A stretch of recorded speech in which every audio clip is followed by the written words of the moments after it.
You love it. You love it. He's all alone, but at least you have the halo effect. Yeah, it's nice, eh? Let me just... Yeah, there it is. I mean, you know, we do what we can to make sure that you look good. Thank you. I mean, it's a struggle, but we do our best. John, can I tell you... Oh, were you going to say something? No. Sorry. No. Can I tell you a secret? You can tell me a secret. The weather today, like not now that it's dark, the weather today is probably my favorite kind of weather. Big, like chunky snowflakes, just like a dusting. Well, more than a dusting, but there's like snow piled up everywhere. I love it, man. Not so cold that you can't be out for like, more than a few minutes. But do you have to shovel? No. So, good point. Good point. I would help if I saw that my landlord was shoveling. I would probably help.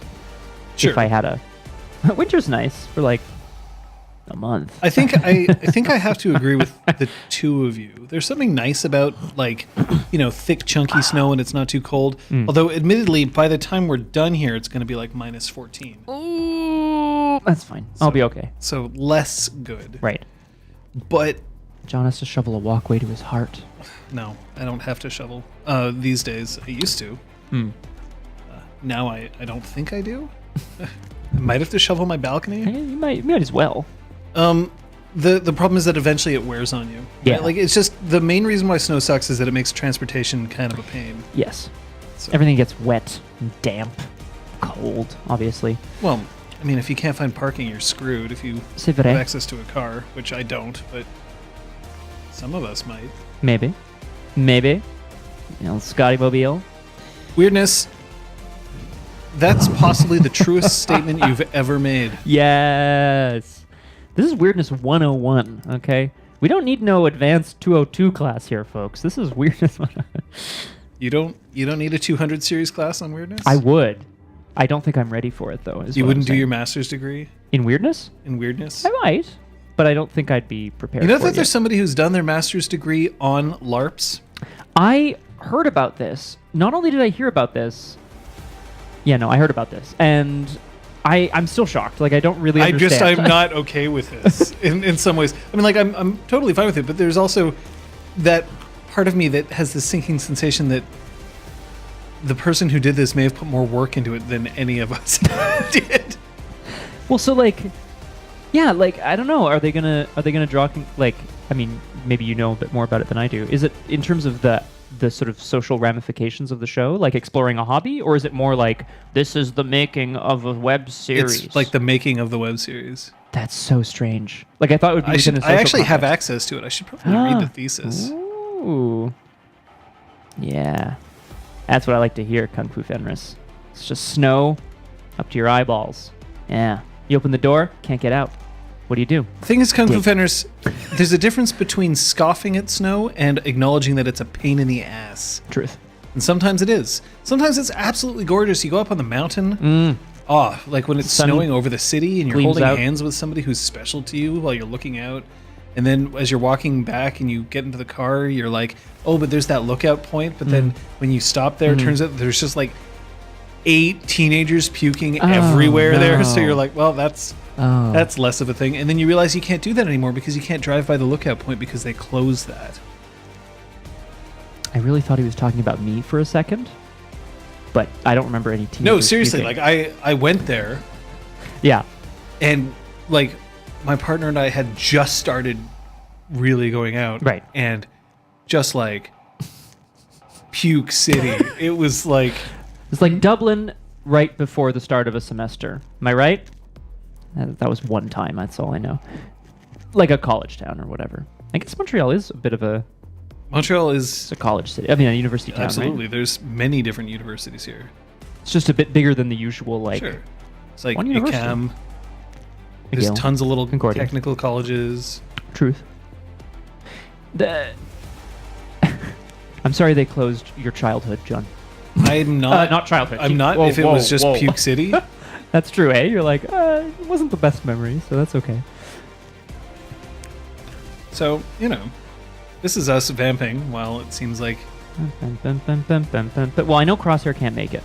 I know so Crosshair really, what can't are we make doing it. here? Yeah, no, honestly. absolutely. Right, guys? But one thing that I can point out is that this is sorry. Definitely going to go up on YouTube. Yeah. Right? So, no matter what, we do have a thing to do here, but this is the first of 3 Chrysalis sessions. This is happening I can't every wait. Wednesday, this Wednesday, next Wednesday, and the Wednesday after.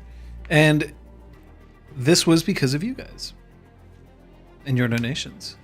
So many. Because you met that incentive.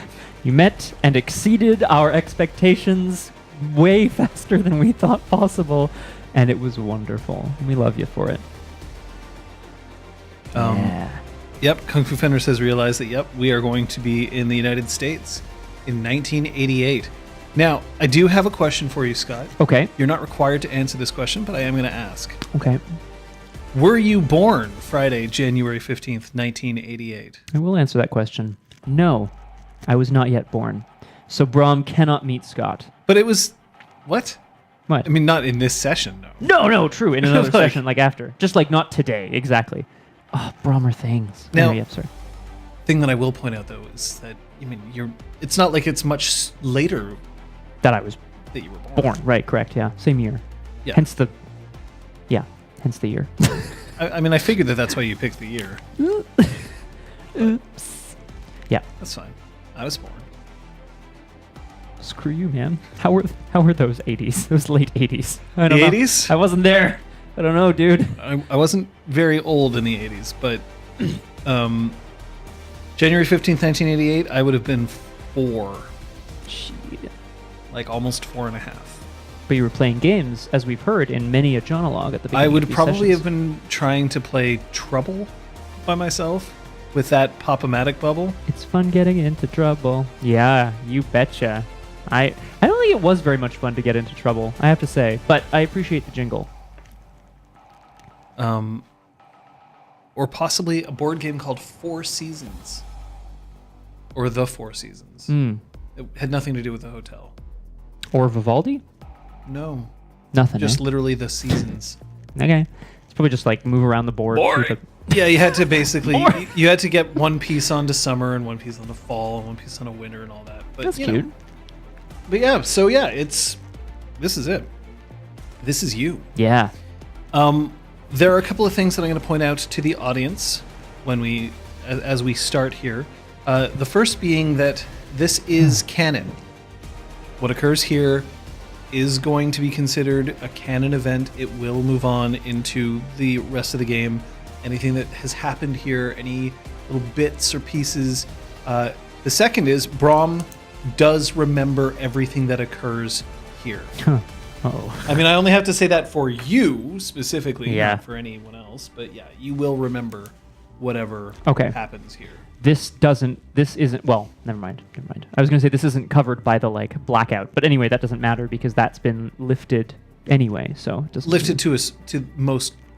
Mostly. For the most part. And I'm not I'm not telling you everything that you remember. Yeah. But if it's something that comes up, you will remember it. Yes. Essentially, it's like the doors have all been unlocked, but you haven't necessarily opened each one. Makes sense. Did he awaken as a grump? It's possible, no? It would be very unlikely. It'd be unlikely, but I think it might be possible. I doubt it did. All this glamour, and you're just like, whatever.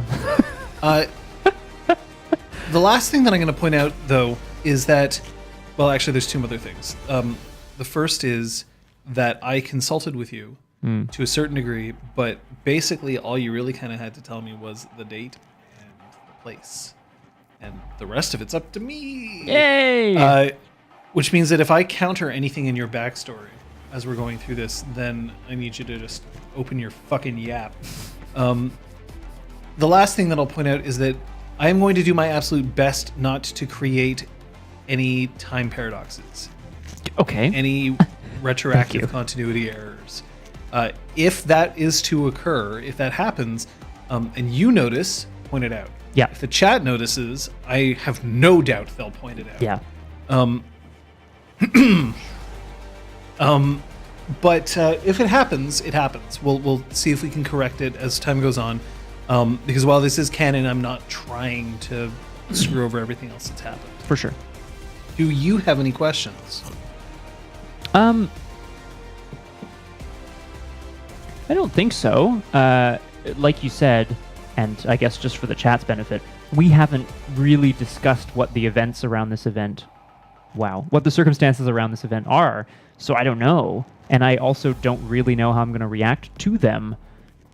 And I guess as long as you're okay with that, I'm okay with that. Which you have to be week after week, right? It's probably going to be a very different Braum that we're going to see here. Maybe. Or at least literally exactly the same. I mean, okay, well then let me ask you a couple of questions before we start. Tell me, yeah, sure. Let's get into this. Obviously, you have no experience to spend. I will also point out that for the most part, you will have no dice pools to roll. That makes sense. You can't fail your Chrysalis.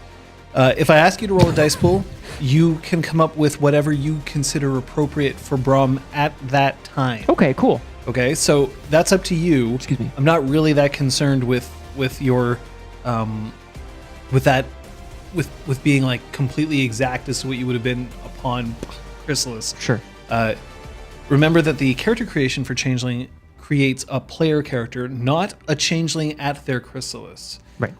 It's important to remember that player characters are supposed to be kind of super special compared to the average, even among their type. So, yeah, anyway. So to speak. Okay, that's good to know. Braum did crystallize during the Reagan era. That is right. Absolutely true. Ronald Reagan was president at this time. I brushed up on my American politics just for this Chrysalis session. I know everything. I unfortunately don't, but that's okay. I'm going to work it in. Let's party. You are going to get experience for this, though. That'll be applicable for the game later on. This counts as a session. Okay. You'll probably only get 2 experience for this, though. Okay. I like lore-wise that Braum just like goes to sleep, remembers his Chrysalis, wakes up, he's like, wow, that was cool. Nice. I'm suddenly a little better at crafting. Crafting! What the hell? I should buy crafts. Okay. So let me ask you a couple of questions about what it's like to be you at this point in time, 1988, specifically the beginning of 1988. How old are you? 15. What's your name? Brian. I mean, he goes by Brian. Let's be real. He goes by Brian. Yeah. What's your actual legal name? The funny thing is, we'll get to it in a second. No. But you're right. Like the one's changeling name is different, right? Not necessarily. Not all changelings decide to take on a different name. Oh, I see what you mean. That's true. I suppose that's a good point. No. His name is Robert Paulson. His name is Brian Madsden. Because you introduced yourself to your wife as Braum. She knows you as Braum. Mm-hmm. So that's an interesting question. I wonder whether you've had your name legally changed, or whether it's just she thinks it's a nickname. I wonder if he moved to Canada legally. I mean, probably because he has to work there, but you know. Where was Braum born? Upstate New York, Albany. Syracuse. Oh no, sorry. Yeah. Albany. I'm gonna go with Albany. Sure. All right, Albany, New York. And 15 means that you're probably in high school right about now. Yeah. That's like grade 10. Ish.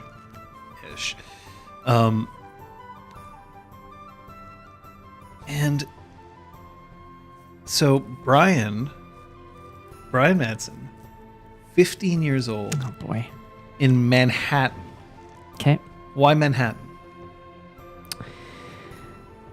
Why him or why me? Like, why did I? Why him? I don't care about your choices. I don't give a shit about you, Scott. His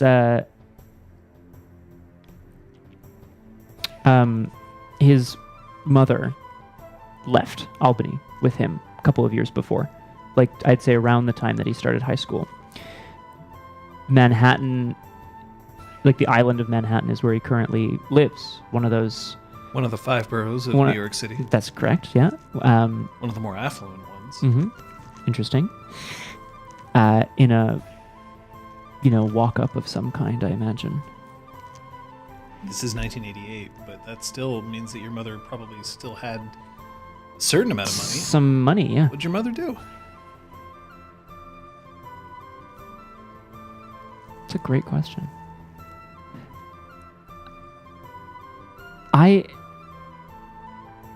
I wonder if she was a writer. Obviously albeit one who was very successful enough to have like like a novelist? a small kind of fund, So your mother is Danielle Steele. Or it could be a pen name. perhaps Anne M. Martin. Possibly. Maybe your mother is responsible for writing the Babysitters Club books. I am the heir to the Babysitter Club fortune. Yes. She's still alive. Anna Martin. Anna Martin, yeah. Maybe whoever it was. Oh hell, I don't remember. Whoever wrote the Boxcar Children. Oh shit! I read a lot of those. I read a lot of the Boxcar Children. Damn. I also read a lot of the Babysitters Club. So rock on. Well, I'd say you grew up with two sisters, and those are the books you got. Mm-hmm. Nancy Drew. Oh, I never read Nancy Drew. This was a bit older, but Does that sound about right to you, John? Sure.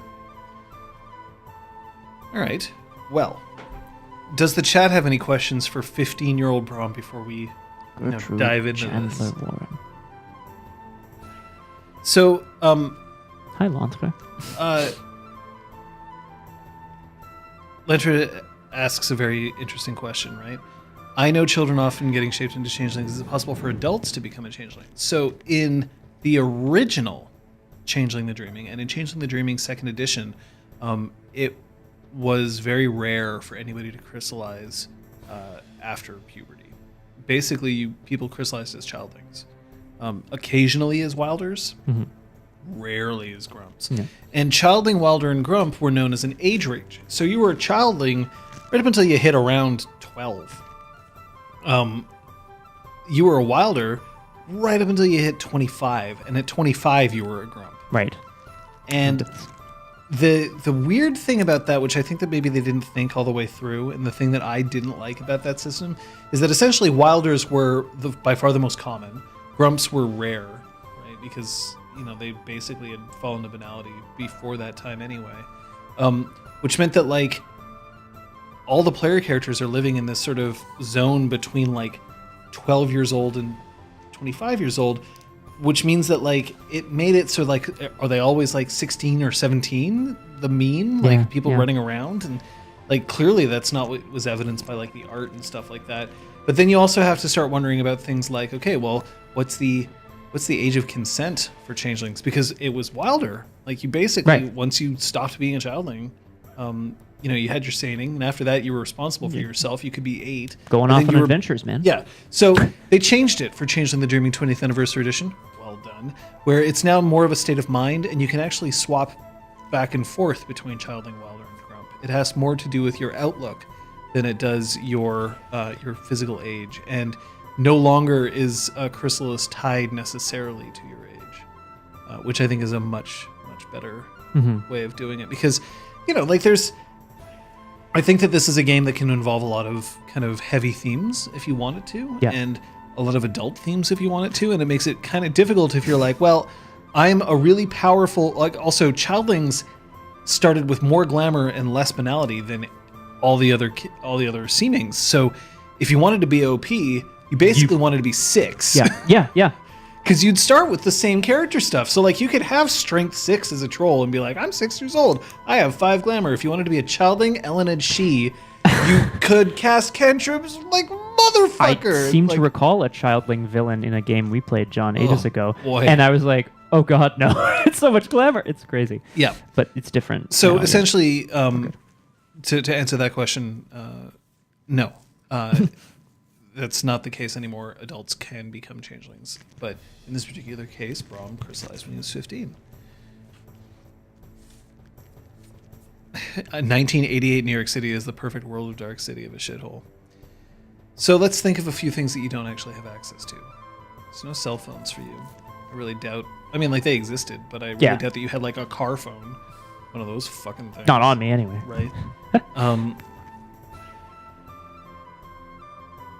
The most popular video game at the time probably would have been like Mario 2 or The Legend of Zelda, right? Nice. We're talking NES era.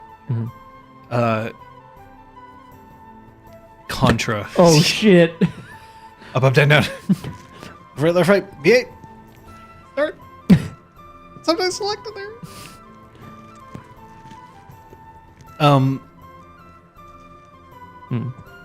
Do you go to school? Yeah. Where? Is it like a fancy private school? Or is it public school? Or is it a rough and tumble, like dangerous minds school? Rough and tumble.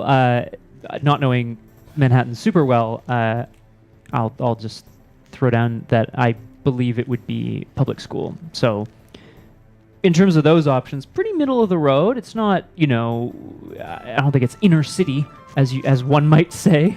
But I definitely don't get the sense that he attended like an affluent college or whatever. Start in your high school. Oh, shit. Oh, boy. Okay.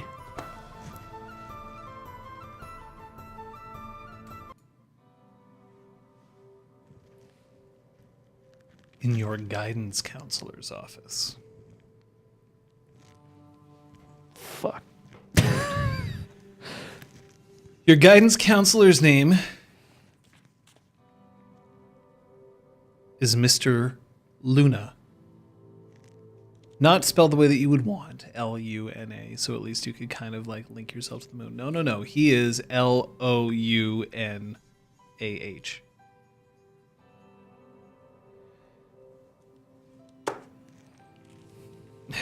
He ain't old. He's in his prime. Nobody said he was old. In the guidance counselor's office, there's a couch and two chairs. One of them like one of those rigid, hard chairs, and one of them, a slightly cushionier swivel chair, but it rocks because it's not balanced properly. All three of them are available for Braum to sit or lie down on. Brian. And Mr. Luna is behind his desk, and he's sitting in one of those wooden chairs with only a low back, but one that could swivel and like lean back. So he's constantly screwing with his mic distance as he's doing that.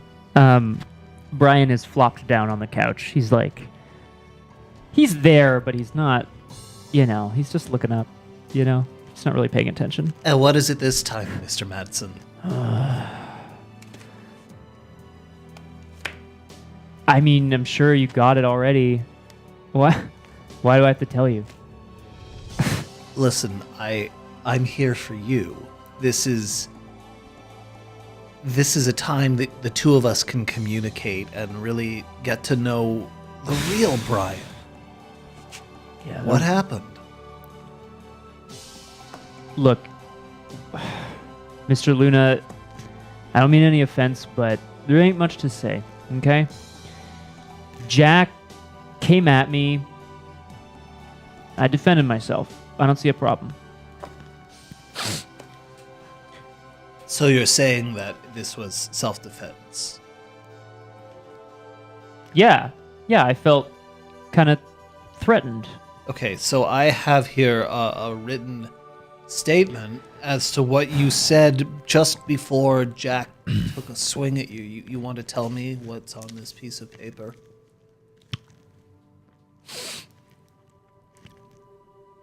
Yeah. I'd like to hear you say it, Mr. Madsen. You're never going to be good enough to hang out with me, Jack.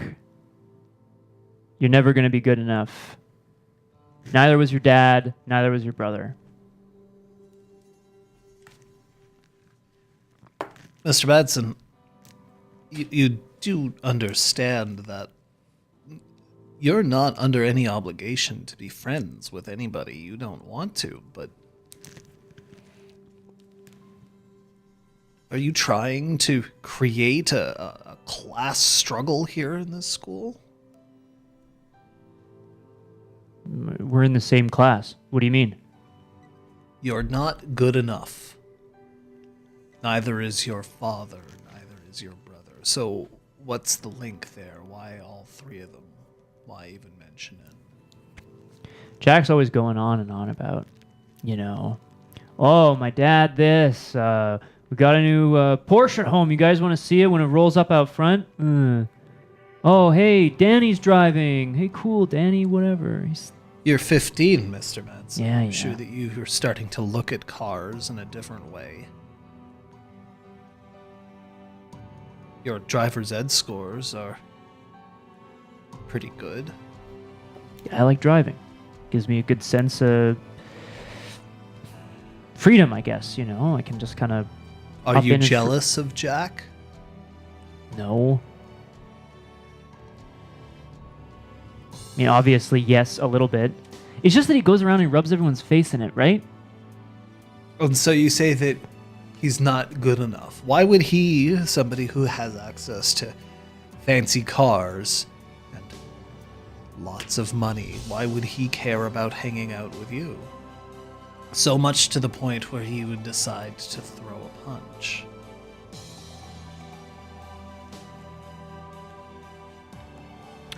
I thought we were getting along pretty well. He made it pretty clear that wasn't really me that he cared about. He just...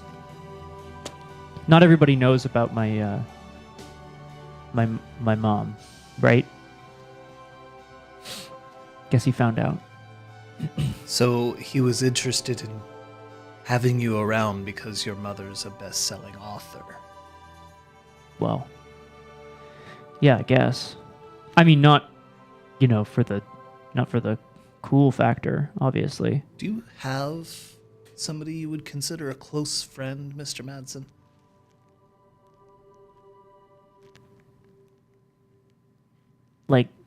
Like how close?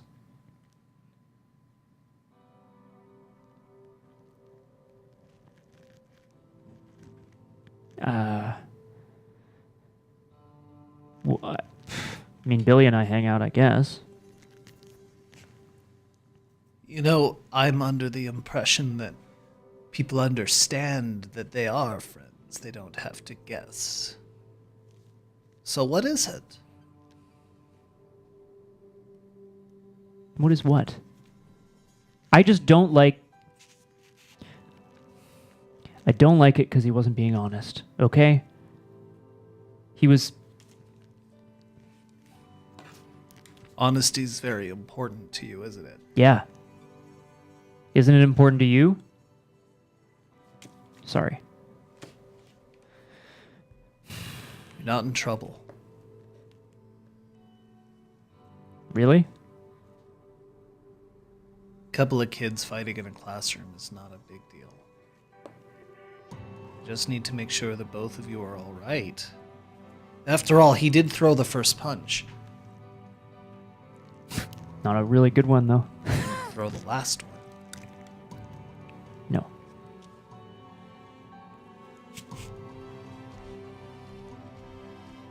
As I understand it, you broke his nose. Really? I thought I felt something kind of crunch and pop. Like, is it weird that it felt kind of good? That's bad. Oh, man. Boys will be boys. I mean, we're living in the modern age now, where we have to understand that men will sometimes rough and tumble with each other a little bit, and of course that means that there's an element of competition to it. I wouldn't be surprised if you enjoyed winning so much. Yeah. Yeah. Thanks, Mr. Luna. You're right. I offer you a new Coke. New Coke. What? I mean, we have to remember, like, these days, if you get caught fighting in school, it's serious. Yeah. Back when you were in high school, it was less serious, but it was still, like, a thing. Yeah. When I was in high school, people fought, and, like, you'd be lucky if somebody actually got in more trouble than just, like, getting yelled at. 1988?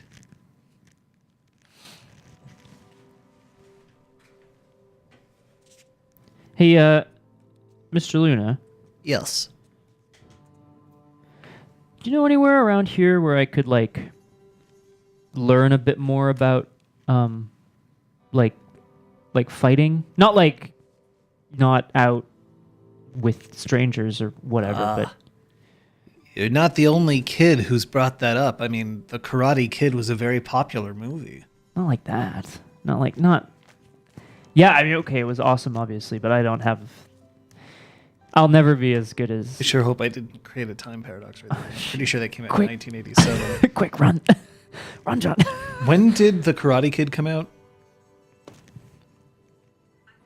1984. We're safe. God, okay. We're good. We're good. Safe. Time paradox. No, I mean not like that. I don't have moves like him. Just, I think I have an idea. Okay. Something that might prove a little more up your alley. But time's up. I'll make sure to send a message along. Okay. No more fighting now, okay? Yeah. Sure. If he doesn't come at me again like that.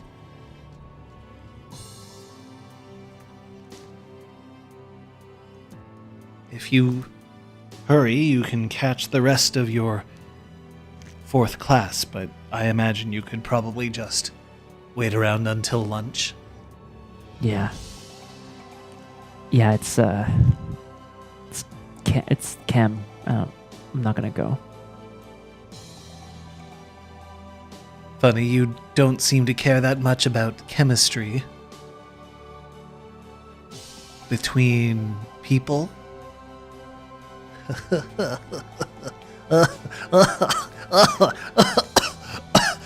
Mr. Luna, you okay? Oh, yeah. Okay, he's fine. You all right, Mr. Luna? After school today, I want you to go down to the gym. Okay, Jim? There, I want you to meet up with Ms. Stevenson. Okay. I'll tell her to expect you. Was she going to make me do some more rowing or running? Because that's not really... Something else. Oh, okay. And then you hear the shrill ring of a bell. All right. Thanks, Mr. Luna.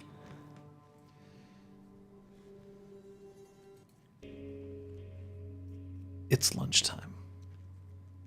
Cafeteria food is awesome. Yeah. And by awesome, I mean... But they have fries, right? But, yeah. Yeah. When you arrive, you see that Jack is now hanging out with a couple of other kids. He's got a bandage under his nose taped up over here. Ouch. Pogos. So Sorry. it's pretty clear that you've I fucked him up. you busted his nose up pretty good. How strong are you, Ryan? I'm pretty strong, like kind of a pretty wiry kind of strong, I'd say. Yeah. Yeah. You're like shredded. Yeah. Right? Okay. And they look at you and they sort of acknowledge your presence. It's pizza day. Oh shit. Now, I totally pizza here forgot. it's a little more than like cheese and pepperoni slices on like a piece of white bread with tomato sauce on it, but it counts. Well, hell, man, I'm gonna go grab a couple slices. Do you try to sit down with anybody? Yeah, like, I don't know. Billy might be. I mentioned Billy earlier. Like, we don't know each other super, super well, but he might be sitting with Katie. And if he's sitting with Katie, then I'm gonna sit with him. You know what I mean? Let's see. So you sit down. Tell me a little bit about Katie. Katie. Okay, well, look. Katie is quite athletic. Okay. She's on the swim team. Ah. Right. I mean, I'm going to say enough said, but when she's not in the water, as it were, she's got glasses. Her hair is usually just kind of like back, to just kind of necessitate things easier. She's definitely a better student than I am, that's for sure. You don't think you're a good student? I don't think I'm terrible. Is it just because you're not applying yourself, Brian? Yeah, Dad, it's because I'm not applying myself. I'm not in the picture anymore. Oh shit! No, but yes, actually, I would agree with that. Katie's the kind of person who things are going pretty well, but if I'm just like, let's deal with this quadratic, she might give me a hand with a math problem once in a while. So she understands the b squared minus 4ac. Mm-hmm. The damn it. Quadratic equation. No, I know, but under the square root sign is the. No, it's gone. It's fine.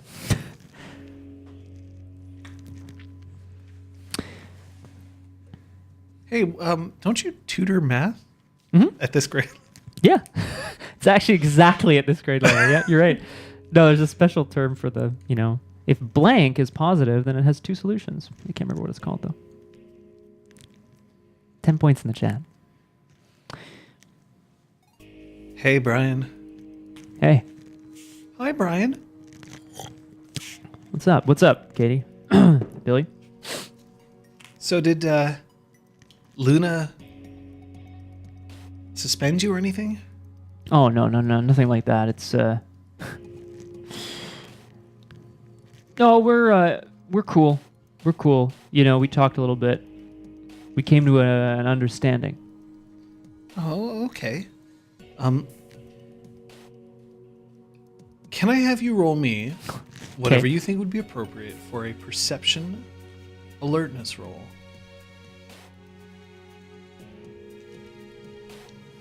Remember, you're 15. Yeah, that's fair.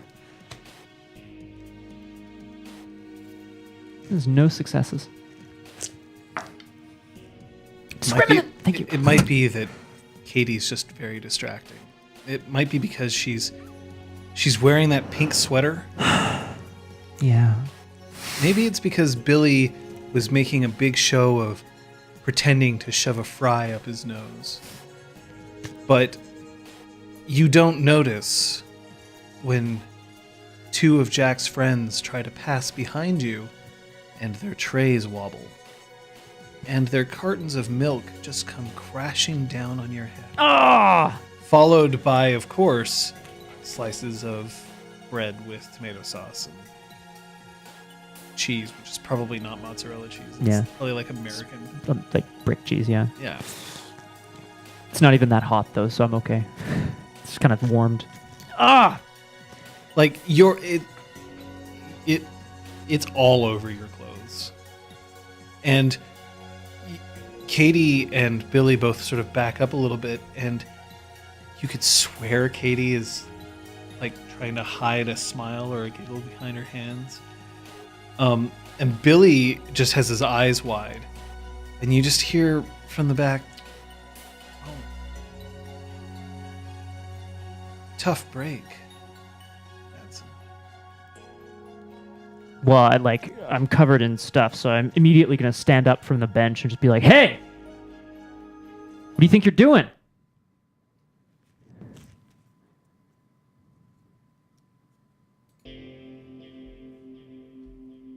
It was an honest mistake.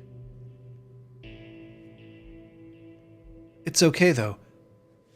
I can lend you some clothes. I have some in my locker. I don't need your clothes, man. It's fine. Not so tough now that Luna clipped you, huh?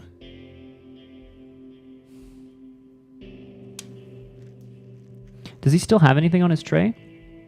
Well, Jack still everything. has his tray? It's just his two friends who dump their stuff on you. Yeah. I'm just going to reach out really slowly and take his carton of milk. And then pour it on his slice of pizza. Oh no. You're lucky the doctors say I can't fight anymore. Yeah. I'm lucky. Well, yeah. I guess I am. I wouldn't want you to just die in front of me. And then his two friends just whirl around, and you hear the whack of the plastic tray just smashing you in the back of the head. I mean, like, it's just enough to just sort of, like, Sure, but like... stun you a little bit. It's not dangerous. Well, I mean, be the equivalent of, like, a bashing. Yo, don't mess with him, okay? You're trash. You think I'm trash? That's so funny. That's so funny. And he reaches out and he takes your tray with your food on it. Here you go. Passes it off to Jack, who just puts his tray down on a table next to another kid and takes your food. Knew we could make it square. Hey, Katie. I was just thinking, the dance coming up next week. I think it's time that you know what a really, really good date feels like. I've got the keys. And he reaches in and he pulls out keys to a Pontiac Firebird. Oh my god. Yo. Yeah, Jack, I'd love to. Whoa, okay, does she look like she's under duress? Like, does she No. look excited about this? She looks excited about this. Son of a bitch. I'll pick you up. Maybe we'll even go to the dance. See round. And his two friends do that shoulder check as they walk by you. And you're still covered in milk and paste. Yeah. I'm not even going to look at the two at the table. Well, I'm going to glance at Katie, but I'm not going to look at them. And I'm going straight to the washroom.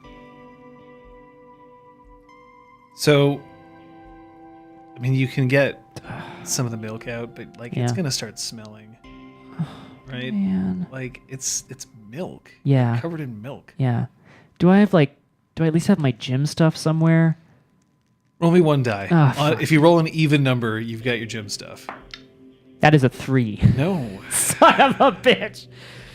I mean, it's still lunchtime, right? Yeah. I'm going to go up to the front desk and explain the situation and go home and get some clothes. Oh, dearie. No. That's okay. We have clothes here for you from the Lost and Found. And reaches down and comes up, and it's a Christmas sweater. Fuck off. It's a Christmas sweater. It's got a big old Rudolph right on the front and a little pom-pom for his nose that's just sticking out right in the middle, right here. Right over your sternum. Here you go, sweetie. You want me to wear this? No one's claimed it. You don't have any other shirts or... Oh, I don't think they'd fit you, dearie. Cool. Incidentally, if you put this sweater on, it's kind of scratchy. Ah, fuck! Well, Because especially because I'm going to wear it. I'm not going to wear it over my milk-covered shirt, right? I'm just wearing it over my body. Otherwise you'll reek. Oh, fuck. All right, well, Christmas sweater for the rest. I mean, it's not like today's going to get any worse. Oh, and dearie, there's a message for you from the office. Your dad called. He wants you to call him back. Okay. Thanks. I'll hold up the Christmas sweater. I'll just, yeah. So you put the sweater on? I do, man. Okay, so It's going to be the worst you now goddamn... have a sweater on. You've got that big old pom-pom Brian's right well, here. This is one of those days where, for a teenager, it's of course. And also, it can't possibly get worse. this is like the worst. And I'm like, I've hit rock bottom. Maybe I'll just hide for the rest of the day. Maybe I'll just hide in the washroom. Hey, there's a couple of payphones if you want to reach out to your dad. Yeah, I should. Just if it'll keep me away from class for like another couple minutes. All right. Well, if there's a message from him, I'll call him.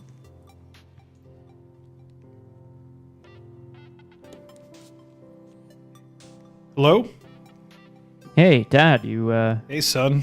you called. What's up? Yeah. I called to let you know that I won't be able to see you this weekend. Oh. Okay. Truth is, I accepted a new position and I will be in Memphis. So cool. I haven't been there before. It's going to be a while to get things sorted out, to find stuff to so that you can come and stay. But I just... Dad, why can't you just... You haven't gone yet, right? You can just come and pick me up right after school and we can just go. You can just go for the weekend, right? Like, you could just take me there. I'm not going to be any trouble. I'll just stay in the hotel or wherever you're... I think you should stay with your mother. You don't want to see me. Now, you know that's not true. And then in the background you can hear, hurry up, and giggling. Is that the person you're taking instead? There's only one seat next to you on the plane, right? I get it. Don't tell your mother. Don't tell her what? Look, I'll be in touch. I will let you know when things are set up, and you can come down and you can see me in Memphis. It will be warm. It's warm in Memphis. What kind of work are you doing there anyway? Your new position, you said. I gotta go. I'm gonna miss my flight. I'll see you later. Dad, why can't I come with? The coin falls. Yeah, yeah. It does. Because back then, it didn't happen right when you started the call. It was when you ended the call.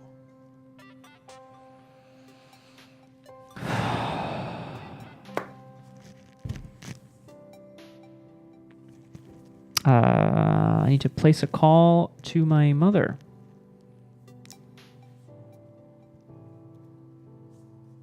You don't get your mother, but you do get her agent. Oh, right. I was like, does their agent live at our house? Like, wait. I understand. Hello? Hi, it's Brian. Hey, kid, how you doing? Keeping out of trouble, right? Yeah. I'm good. Thanks. Sorry. Could you leave a message for my mom? Yeah, sure. What do you want him to know? Well, it's just a little change of plans. I'll be home this weekend. I know she wasn't expecting that, but that's what's happening. Hey, look. I think everything's going to be okay because she's going to be... look, she's got her book tour coming up, so you might be on your own. But I'll let her know so that, you'll have the place to yourself. You don't gotta have a big imagination to know what you can do. The place to yourself. Hey, look, forget about it. Talk to you later, kid. Click. Thanks, Mr. Donahue. Sorry, gone. Place to myself.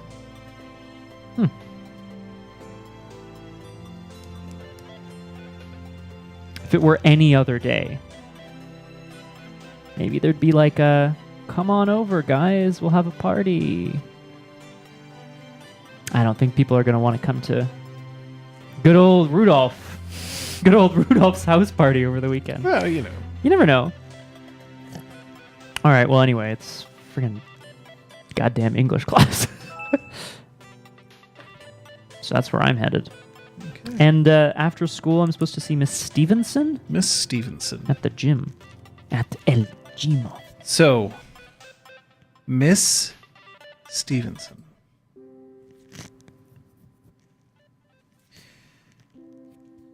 Miss Stevenson is the kind of teacher who you hope to get on a day that you just don't want to care. She's the kind of teacher who's just as likely to have all the kids square dance. Oof. And then just not really pay attention. So if you're always off to the side saying that you're waiting, she doesn't really seem to notice or care. Mm-hmm. She's the only teacher in the entire county who brought that massive parachute thing that everyone pulls up for high school kids. Oh, Brian secretly loves it. I mean, who doesn't, right? Nobody cares, but like, they love it. You get in, she's there, and she is ready to dismiss her class, which is kind of just like lingering out. But these are girls playing ringette. Nice. She's got a whistle hanging from her neck that's sort of bouncing on her quite ample bosom, enough that, like, look, there's a lot of teenage boys who are like, you know, if there was any teacher that they would, Miss Stevenson, blah, blah, blah. But, you know, otherwise, starched white shirt, gym shorts, ready to go. And when she sees you, she blasts on the whistle. Okay, everybody. Okay, it's time to get out. Time to get out. Hit the showers, girls. I'm just like hanging back. What's that? What? She just like walks up and flicks the pom-pom. It's a long story, I guess. I don't know. Sorry, Miss Stevenson. I don't have my gym stuff today. Okay, skins it is. Let's go. Let's go where? Sorry. Take that off. Like, do I have... Mr. Luna needed me to say what we were doing.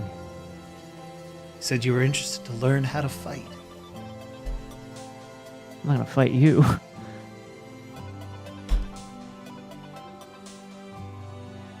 Skins. All right. So, Brian ditches the Christmas sweater.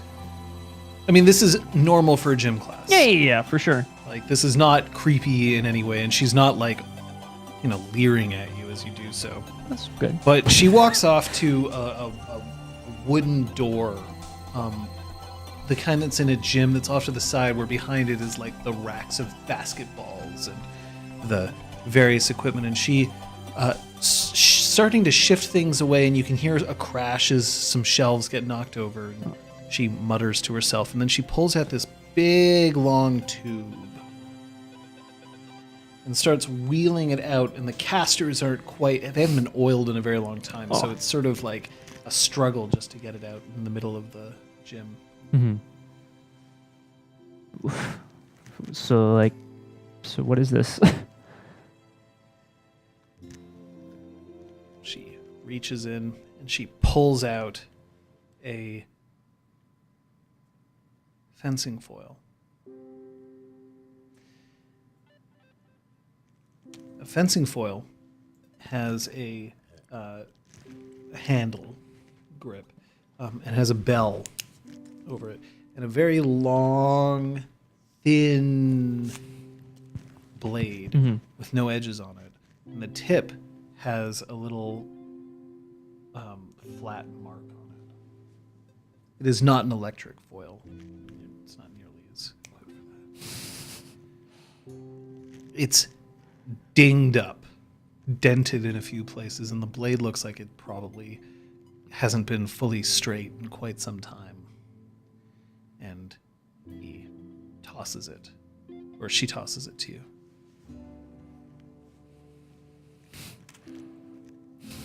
You ever fought with one of these before? Well, no, it's not like 15 whatever. No? Well, normally you're going to need to buy a plastron mask. We don't have any in your size, I don't think. But we can go over the basics of what the blade is today. Is this... Sorry, Miss Stevenson. Mr. Luna said that we were going to be, like... I asked him about fighting. You know, like, I don't know, boxing or karate, but not karate. You know, that's not really my thing. This isn't fighting? No, this is, like, swinging swords. This is like, history class. No, the Olympics happening quite soon. Winter Olympics, right? Yeah. In Calgary. Calgary. Shit, it was 88. You're right. Yeah. That's so funny. Oh, yeah. No. Fencing is an Olympic sport. This? And she reaches in and she pulls out another one, and this one has a velvet cover on it, which she pulls off. This one looks like it's been taken much better care of.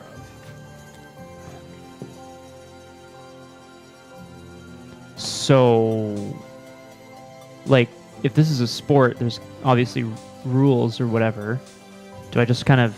And I, like, take a swish.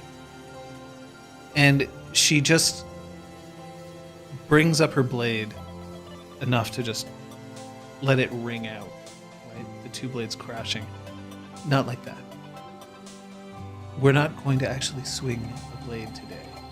Just going to go over parts of the sword. We're going to go over the number system.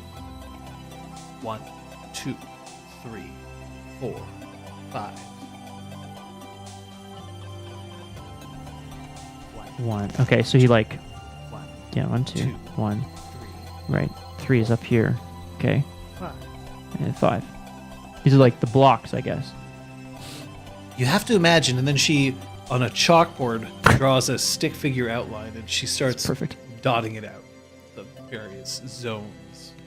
Then she points out that in foil, you are allowed to strike only on the plastron, either the front or the back, but not the helmet, not the arms, not the legs. Shoulders are okay. Doesn't seem like a great way to fight, you know? I feel like if I had one of these, it'd be great for just, like... And I make a show of, like, kind of pointing it up towards her eyes, but not like, you know, I'm not trying to hurt her or whatever. Roll me just your dex. You don't have any melee. No successes. All right, so you bring it up, and you just like graze her orbital bone. Ah! Now, the thing is, it's just a scratch. Yeah, but like the weapons are not. Shit. And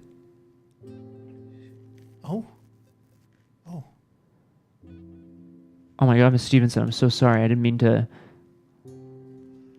I obviously didn't mean it. Any of that. Like, sorry. Maybe this isn't the right discipline for you. And she takes the sword, puts it back in the tube.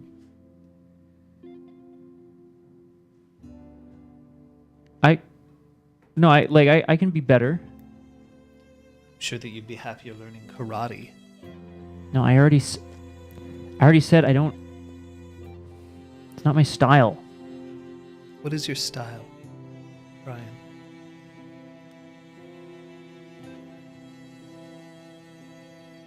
Like, I guess kind of like wrestling, you know? You just Someone comes at you, you gotta get them off balance and then put them on the ground.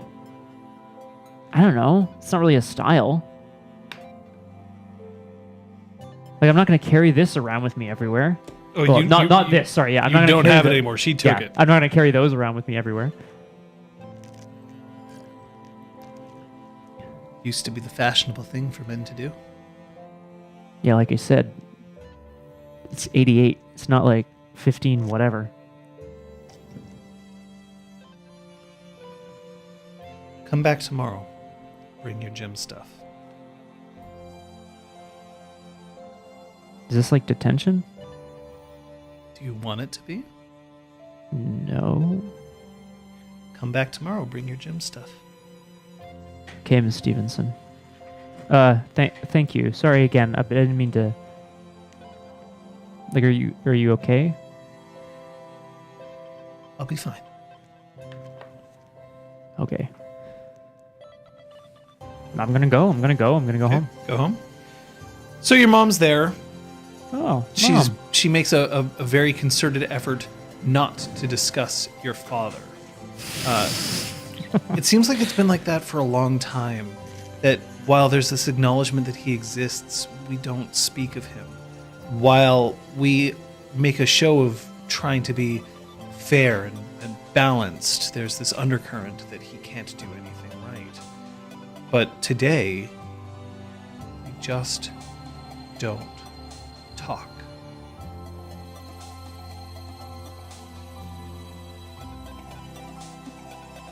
And when you get up to your room, there's a little package waiting for you on your pillow, and it says that it's from him. How big is it like a little box? Like a little... It's like that big. Okay. Like a box.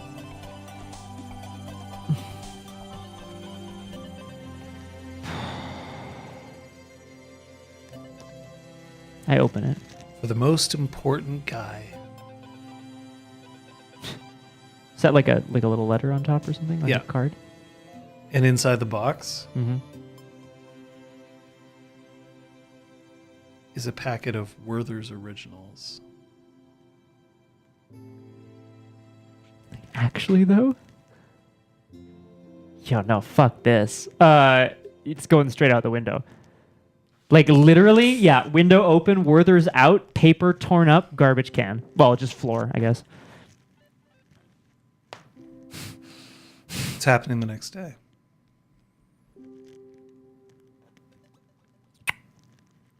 Well, I mean, after school, seeing Miss Stevenson. I want to make a... Oh, it's going to be super awkward, but, like, I agree weirdness. Don't get me wrong. It's going to be so awkward, but I'm going to try to find a moment to, like, talk to Katie. Maybe when there's other people around, I don't want to, like, corner her. You know? What's up? You know, not too much. Got my shirt back. He was paying you back for breaking his nose. It'll be fine. Yeah, I know. It's, anyway. Hey, you hung out with him for a while, right? I guess. Can I ask you a question? Sure.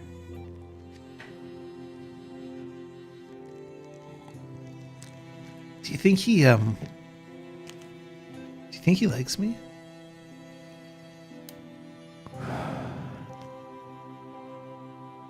Because I was thinking, I mean, I'm not a little kid anymore. Yeah. What do you mean? Well, you know.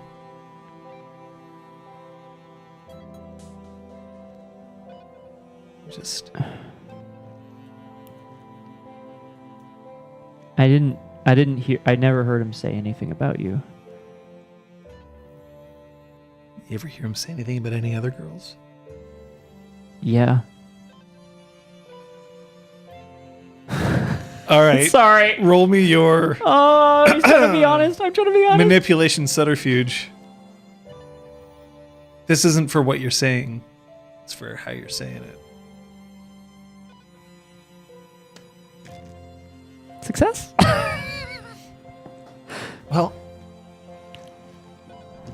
we'll see. I mean, he's got such a cool car. Yeah, it's pretty sweet. Anyway, what was it you had to talk to me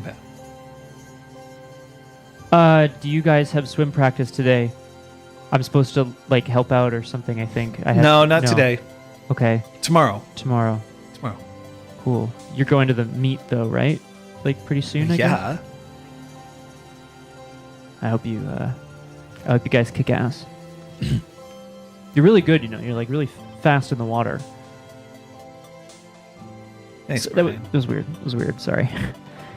And then some of her friends call out, Katie! Katie!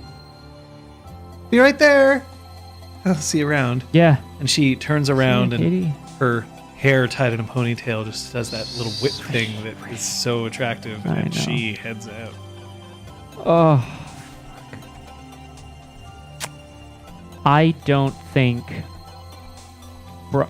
I've ever heard Jack talking about Katie. No. God, no. You could have sworn he was into Nicole last week.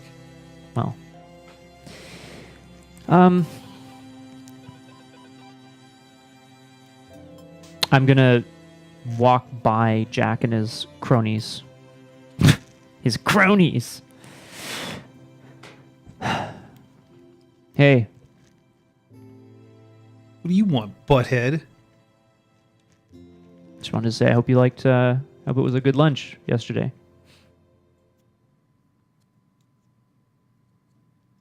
Go fly a kite. Cool. I will. Maybe Katie and I will go together sometime. Fly a kite. Yeah.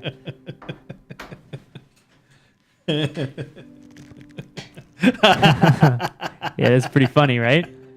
Sounds funny when you say it like that. Oh, Brian, you don't even know. Know what? What I have planned. What do you mean? Catch you on the flip side. You're not actually going to the dance with Katie, are you? Can't get anything fun at a dance.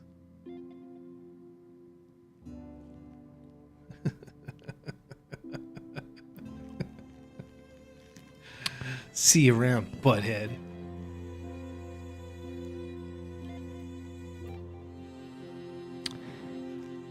After Brian makes a note to himself. After seeing Miss Stevenson, he knows that they go and hang out like 3 blocks from here at like a Max or whatever, not whatever. Sure. Whatever it is. Fuck. 7-Eleven. There we go. Yeah. He's gonna try to catch him there after. When you get to gym class this time around, you see that Stevenson has a plastron for you. Managed to dig one up out of storage. I think this one might fit you, and here's the mask. And the mask smells like it's been cleaned recently with like Lysol. Oh. And it rattles just a little bit on your head, but it fits. She shows you how to tie yourself in, which involves a certain amount of discomfort because you have to tie it from behind and it wraps around your junk and all of that. But then you see that she's now wearing one too, still with the whistle bouncing off it. And she pulls her sword out. Okay. You remember the rules. No slashing. Only thrusting. Right. Only on the plastron. Okay. And see if you can hit me. Okay. So I take the foil?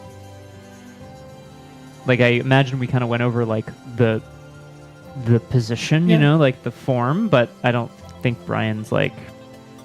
I mean, he's trying, but, like, it's not very cool looking, you know? Well, so he's kind of... Not with that attitude. But that's how I feel, John. Don't get me wrong. He's just going to try to, like, poke her. Here. She doesn't even block with her sword.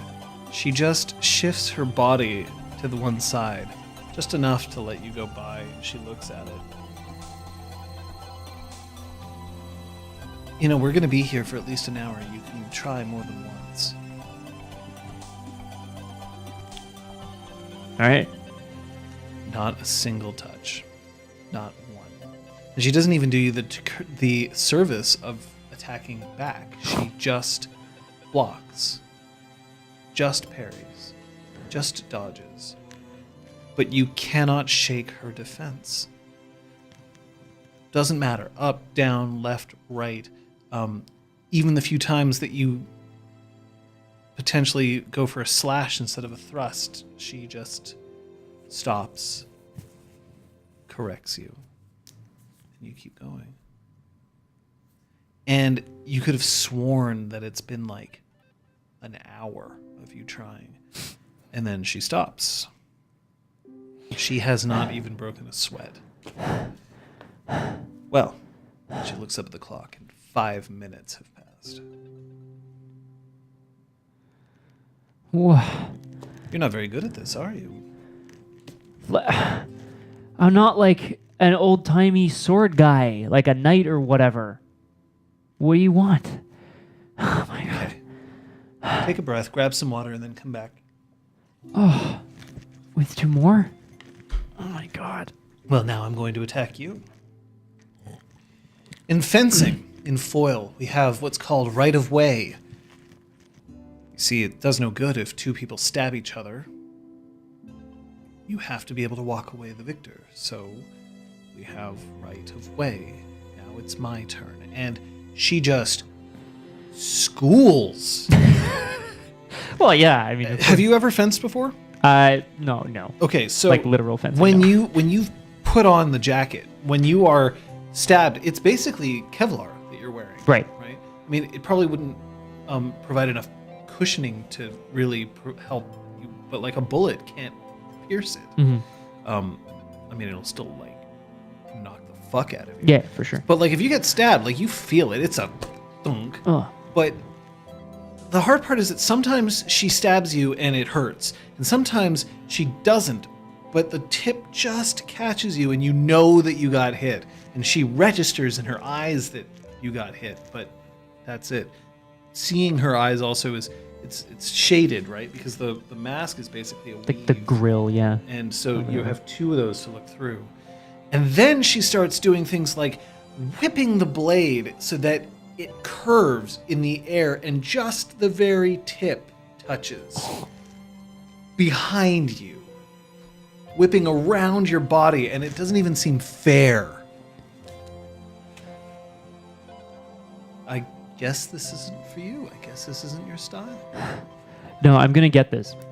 You're so fast. Like, this is crazy. Why is it crazy? Well, it's just... I don't know. I thought I was fast enough to, like, catch. Do you know why it's useful to know something from the 1500s, as you put it? It really is closer to the 1800s, but 1700s, 1600s. No, why? What do you... Because other people won't know what to do when you have this. Other people are going to understand when you throw a punch. They might understand if you know how to use your karate kicks, or if you decide to wrestle like Hulk Hogan. But they don't know what this is. This is something they haven't seen before. And the knowledge, the skill of knowing something that others don't have, but knowing that you are a master of it.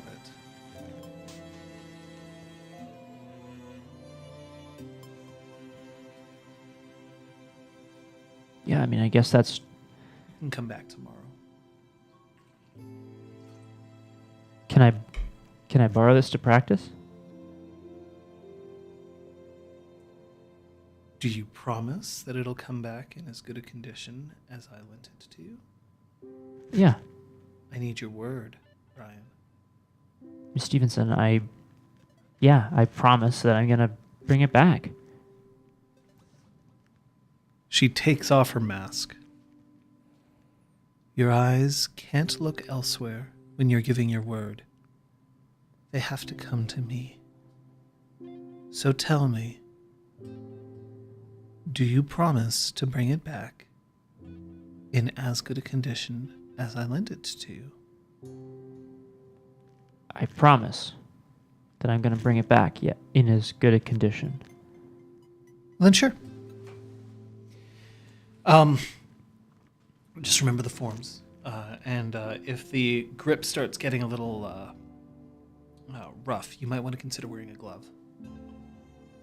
Okay, I think I have some gloves at home. See you tomorrow. Thanks, Miss Stevenson. Still going to the 7-Eleven? Yeah. I'm putting. Does she have like a duffel bag? Like I can't just walk around with the friggin' fencing foil. Yeah, she lends you a long. It's almost like a golf bag, but not with like the heavy padding of a golf bag. Okay. Enough that you can kind of dump the foil in alongside your plastron and your mask. Cool. Then yes. I'm going. My goal is just to watch to see if they're still there. Okay. Yeah, they're there. They're drinking slushies or whatever they call them there. Yeah. Slurpees. No, that's a Simpsons term. I don't know. Les slush here in slush. No, what? I used to have them all the time at 7-Eleven, man. Doesn't matter. Yeah. Someone can jump in on this chat. Snow cone. But yeah, they're hanging out in the parking lot, and every once in a while they're kicking snow at each other. Okay, well, I can't take all three of them. I want to wait until they go their separate ways and follow Jack. To his car or his house? He probably has a car. Oh, son of a bitch. He might just have his car. So he eventually, you see that he walks over in the parking lot, and all three of them get into a Pontiac Firebird, which is a sports car.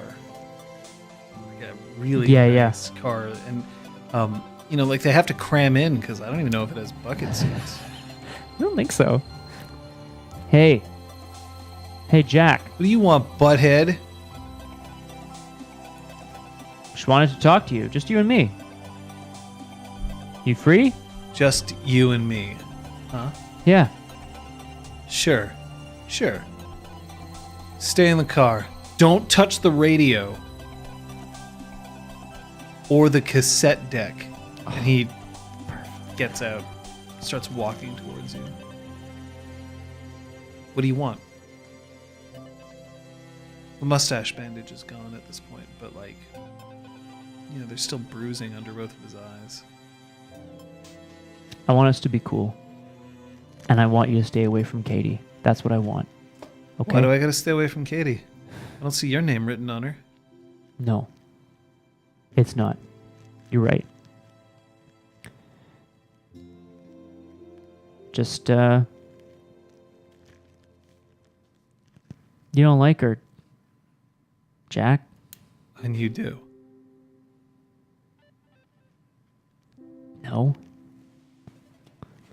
Fine. But she's her own person.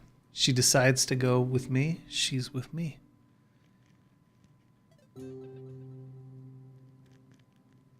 Right? Gotta let them make their own decisions, huh? Women's lib. Gotta let everyone make their own decisions, Jack. Come on.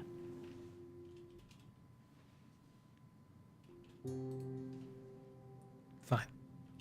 Like I said, she decides. Not me. Fine.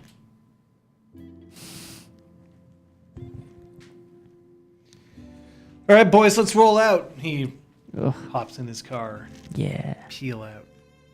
It's black. And there's just a detailing of fire as wings along the car doors, and on the hood it's like disgusting. Yes, but Braum kicks himself because it's kind of sweet. He's like, damn it.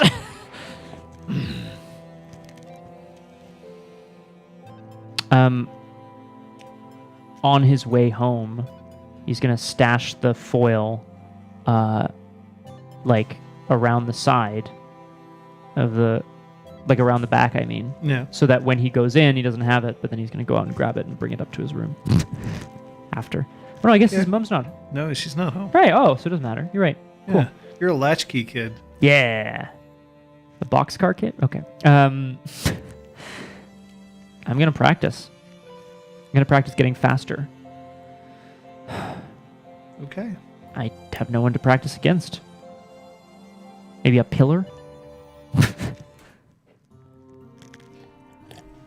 Next day at school. Anyone you want to see specifically?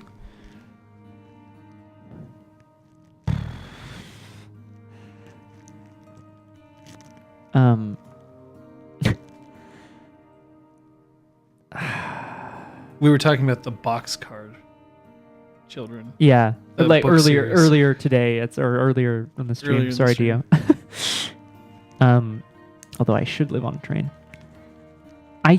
I think Brian like maybe is thinking about seeing Katie, and then he's like, no, right, like we're gonna like let her make her own choices, right? She, but you do have to see her because of the swim meet. Practice is this day. Correct. Well, he's going to do his very utmost to not speak to anyone. As you're the equipment manager? Mm-hmm. So you're hauling towels for the swim team? Afterwards, Katie kind of runs up to you. She is dripping wet, and but her hair is somehow like okay still. And hey, was I fast enough today? Yeah. You were pretty great. It's really impressive. I don't know how you do it. You just, you put one arm in front of the other, you kick. I guess. It's not like running though. You know what I mean? It's not like, Hey, are you going to the dance? yeah. I'm going to the dance. Good. I'm glad. I'm glad I'll see you there. Well, do you want to go together maybe? We could kind of walk over at the same time, or I think the timing could be... Sure. I'd like that. Really? Yeah, I'd love to be there. I promise I'll be right there with you. Okay, so I'll pick you up at like 6 or... Yeah, at 6. Okay. I'll see you then. Okay. Okay, bye. Bye, Katie. And she runs off to the locker room. Squee! There are welts on your hands. Because even if the other person is well trained, there's still, for some reason, you'll move to block and it'll just whack over the back of your hand and it hurts like hell. There's scratches. Mostly on your hands, but a couple on your knees when you fall forward. Fine, sure. You still haven't managed to score a touch on Miss Stevenson. Not one. Is it better though? Oh yeah. Well, that's good. You're a lot better at defending yourself now, and then once you actually do manage to succeed at bringing the point to bear, but she corrects you, saying that you didn't have right of way, and so it was not a legal touch, and Oh, come on! puts you back around. Come on! But it isn't very long until it's the night of the dance. Well, I said I'd walk over and like see her outside her place at 6, and then we would walk over together, right? So that's what I'm gonna do. I'm gonna be there at 5:55, and then take another walk around the block because I don't want to be early. Okay, so you look at 5:55, and there's her house, and like the lights are on. And I'm like, oh, this is so awkward. I should go. And then you go around the block, and then it's 6 o'clock. I'm gonna wait outside for a little bit, just see if she comes out. But I guess I'll go and ring the 6:03, and no one's come outside yet. That's awkward. I'll go ring the doorbell. See a man answering the door. He's smoking a pipe, and he's wearing a tweed jacket with leather patches on the elbows. What a dude. Can I help you, son? Is Katie home? No, I'm afraid she's gone to the dance. Oh, okay. I thought we were walking over together. I guess I didn't understand. Oh, well, I know her date picked her up. They went off in a car. Firebird. Yes, I think that's correct. It's a Pontiac. You know what that stands for, don't you? Poor old nerd thinks it's a Cadillac. But no, she's at the dance. I'm sorry, son.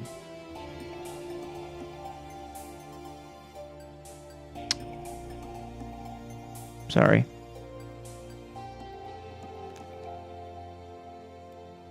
I'm just gonna go. Okay. I get Braum's. Brian's just like, whatever. Where are you going? Oh. The dance, and then he's gonna like turn away at the door, and he's gonna go back to the door. He's probably gonna turn away again. Okay. Fuck. There's no Pontiac Firebird in the parking lot, though. No? No. Okay, I'll go into the dance. You'll go in? Yeah. Okay, so you go in. Maybe it was a misunderstanding. Maybe you dropped her off. Maybe it was a misunderstanding. I don't know. So immediately there's a few things that are clear. First, music is so bad. And I'm not talking because we're in the 80s. There was a lot of good 80s music, but ugh. Oh, they're just not playing. Okay. Yeah, they're playing a lot of like Belinda Carlisle and stuff like that. Maybe that's not your jam right now. Second, Katie's not here. Like, so not here. Third, neither is Jack. But his two cronies are. Oh. I guess I'm gonna ask Billy first, maybe, if he's seen her. No, man, no. But by the way, Miss Stevenson is here. She looks like she's chaperoning. Oh, okay. But she's wearing a relatively conservative outfit. It's a far cry from gym shorts and a t-shirt or the plastron. But Hey, Miss Stevenson. Hi. You enjoying the dance? Yeah, I mean, it's okay, I guess. You're not enjoying the dance. What's wrong? I thought someone was going to be here. I'm a little worried maybe she's not here because she's with somebody else. I don't know, sweetheart. I don't know. Maybe I'll go and have a little look around, and I'll come back.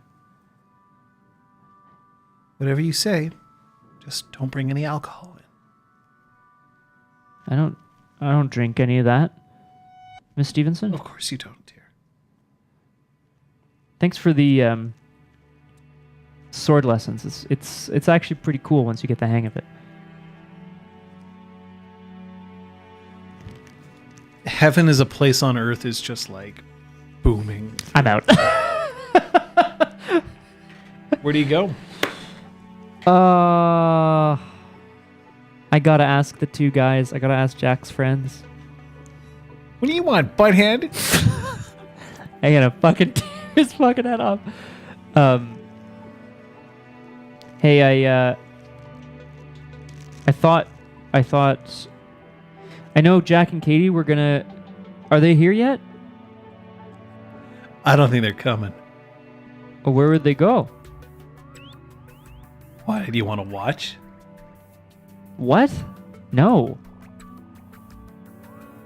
Poor Brian.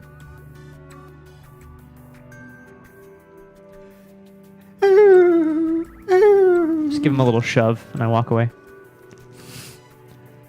I think they're probably at the 7-Eleven parking lot. Ew. Maybe around in the alley.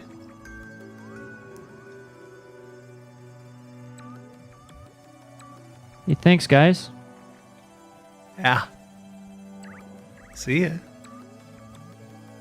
I'm gonna go. I'm gonna take off. I'm gonna jog over there, man. Okay. I have some other ideas after that, but so you go over to the 7-Eleven, and the first thing that's clear is that the Pontiac Firebird is absolutely there. It's in the alleyway. Its headlights are off, and it's very dark in this alleyway, but you can see without too much trouble, based on the reflection of light off the snow, that Katie and Jack are making out something fierce.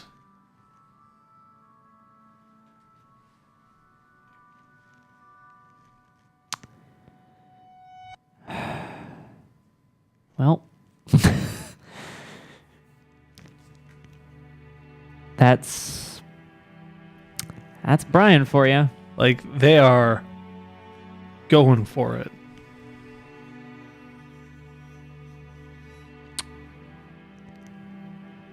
I'm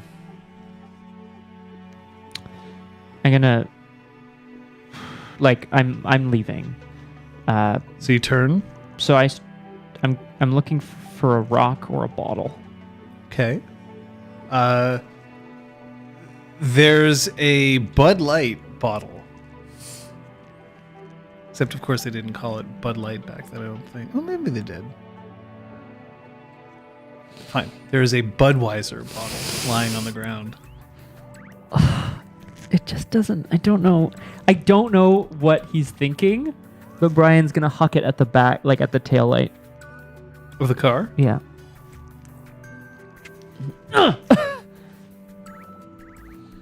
All right.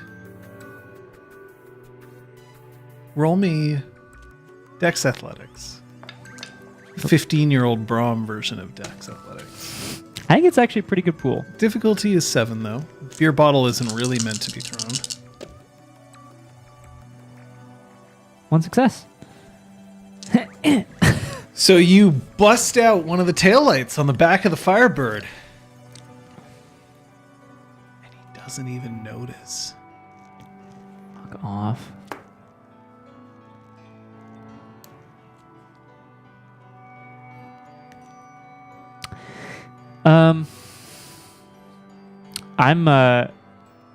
Brian runs away. He's crying, All right, man. So you turn. He's like, oh. And as you take the 4th step away, Yeah.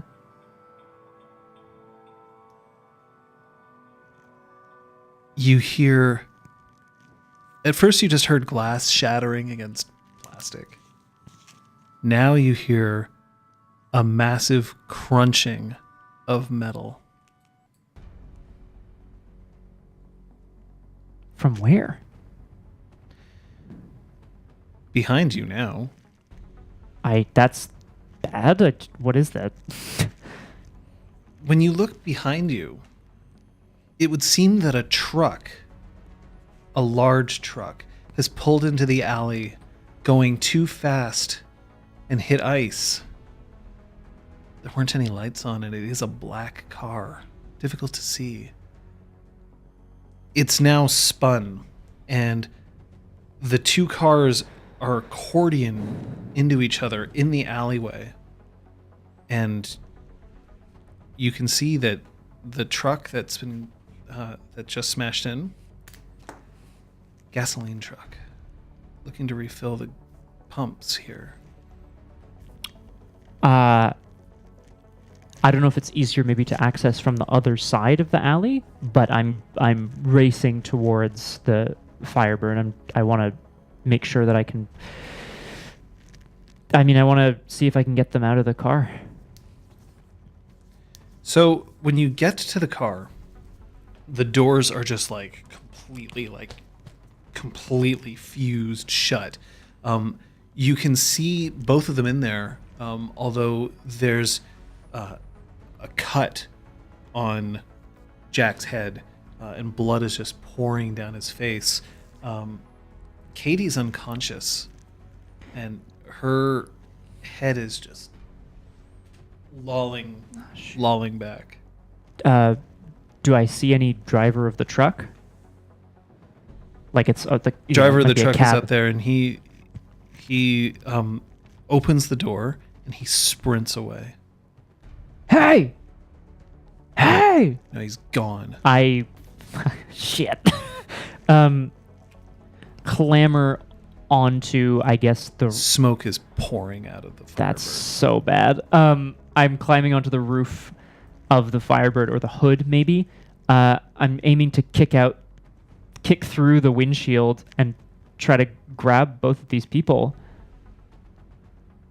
like, as best I can. All right, so you get up on top of the roof of the car, and your foot comes down against the windshield once, twice, and then the third time, it's spider webs. But windshields are meant to protect from outside impacts. If you want to kick out a windshield, you have to do it from the inside. Shit. What about the... Can I get in through one of the side, like one of the doors? I mean, they've been kind of pulling on that door. It's like crushed in. There's just no way. And now the hood of the Firebird is on fire. Shit. I need to do something real fast, or they're obviously not going to get out of here. I'm looking around for maybe a garbage can or something I can use to smash open one of the passenger side windows or something. Like a trash can. So you pick up the trash can, and now the heat is starting to get pretty intense. You smash the window out, and the driver's side window pops. You're pretty sure that you can reach in and grab Jack. I gotta. I reach over him and just grab Katie's shoulder and shake her a little bit. Is she awake?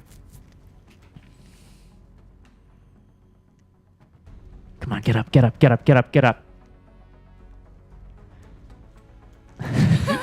don't know if you just keep shaking her, but no, she is not waking up. Okay.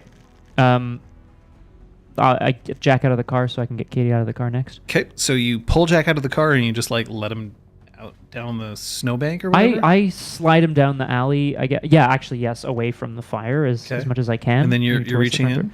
I'm going to try. Okay, so you reach in and you start pulling and you realize that her seatbelt, while it wasn't on, is tangled around her arm.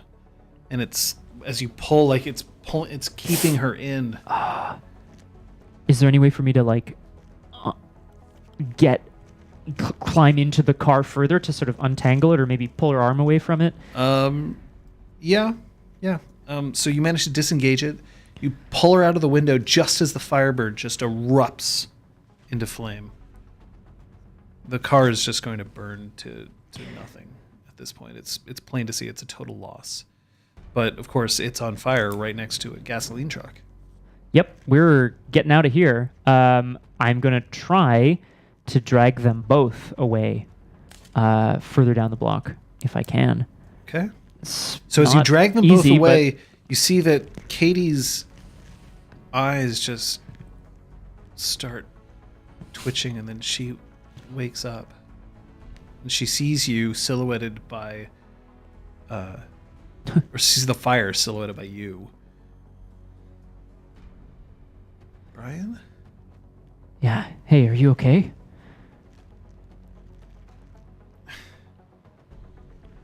I promised I was going to meet you. No, don't worry about that. It's not... I promised I was going to meet you. Okay, there was a big fire. Okay, we're almost a little further away. The fire starts to fan and flicker. Snow starts to fall around you and the wind picks up. But when you look down, you see that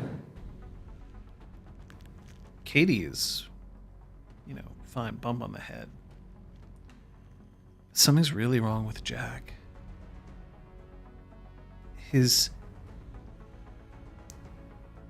ears have just changed. They're pointed now, elongated, and he's a lot more attractive than I remember. Than you remember. I mean, like, he was already a pretty good-looking guy. Than yeah. Looking up, the flames aren't the yellow and orange and red. The flames are purple and blue.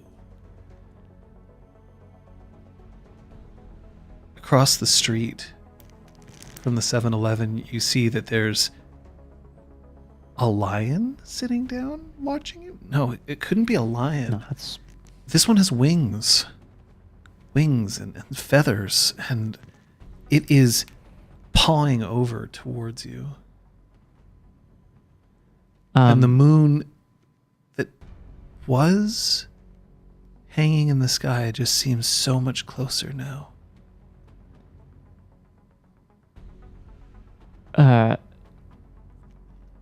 I'm not going to drop these two, but I'm going to put They're lying on the ground. That's obviously right. I dragged them away. I'm going to sit down hard next to them and just really, like, maybe, Oh, dude, you, like, just spear your own hands. Ah! Well, I don't know. And as you sit and then you look up, and the truck explodes. And you can feel the heat rushing at your face. And I'm going to try to cover these two. You cover them. And everything goes black. And when you wake up again, you feel just this massive paw just on your head, pushing your head around.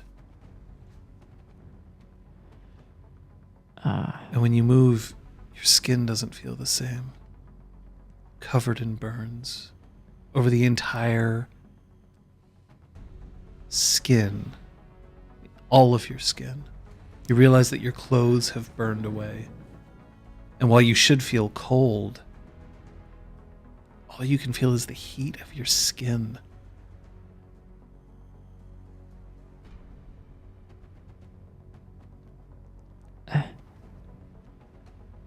I reach up to the paw of the dog, whatever it is that's on me.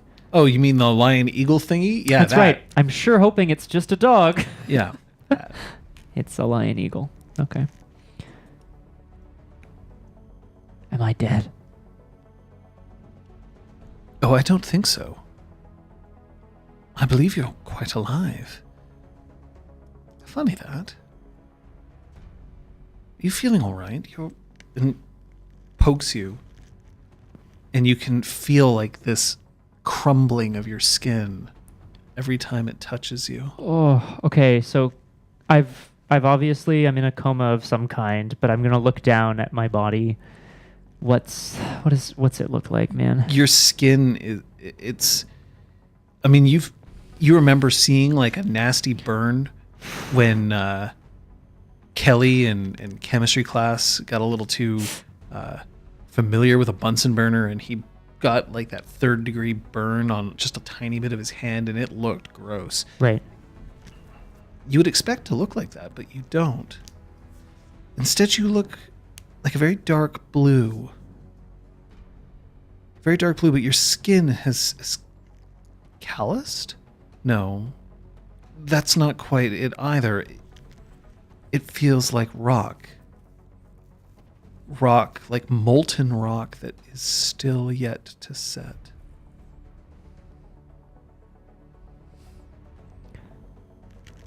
I mean, I'm gonna touch it. I'm gonna touch my own skin, if that's what it feels like. In the places that it's still warm, it comes away on your fingertips. But the places that it's solid, it feels almost like armor. armor that's encased you.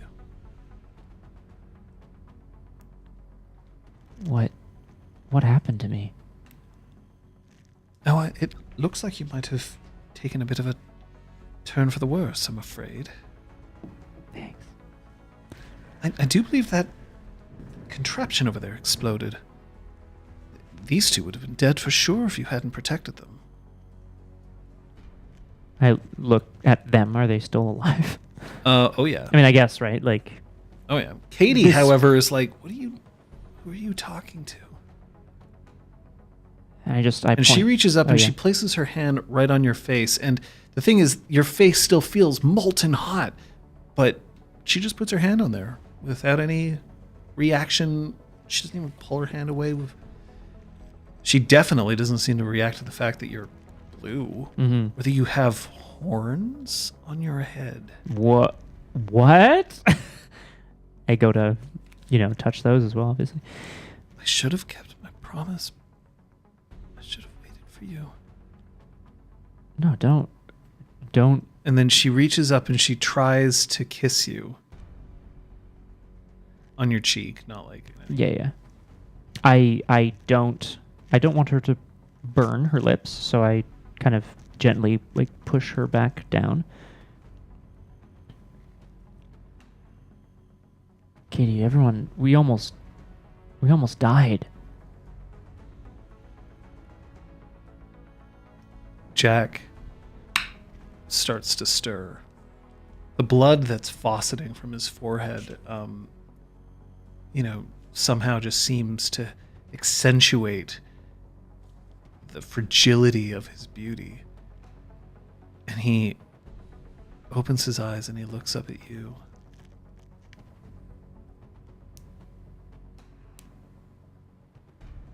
And then when he tries to speak, it's almost like a stammer. And instead of getting out Brian,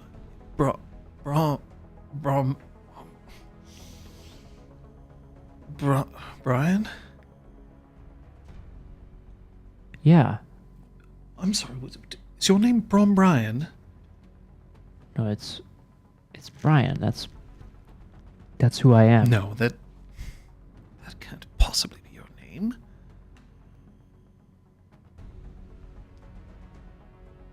I don't understand. Brians don't see me.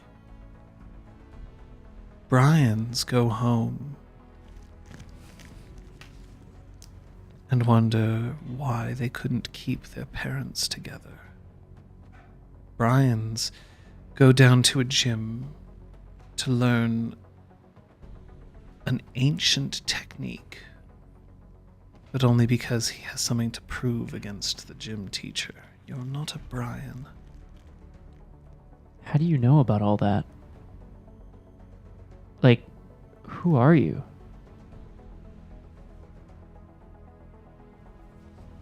A friend. But I need to take you to someone who can help you. The hospital. We all need to go there. I mean, look at them. No. No, neither of these should go to a hospital. We'll take you to your school. My school? Yes. Well, But you're going to have to leave her home. She doesn't get to come for this journey. I don't understand. Katie was in the car. She's in need of the most. I can't take you to a hospital. And believe me, you don't want to go. Now, roll around in the snow. Cool yourself off. I'm feeling very hot, so I do so, I guess. It's weird. I don't understand why. You can feel the rest of your skin just kind of like crusting over. And is at this point that you realize, yeah, you are totally nude. Oh. Also, when you stand, head and shoulders above where you even used to be, you are giant, massive.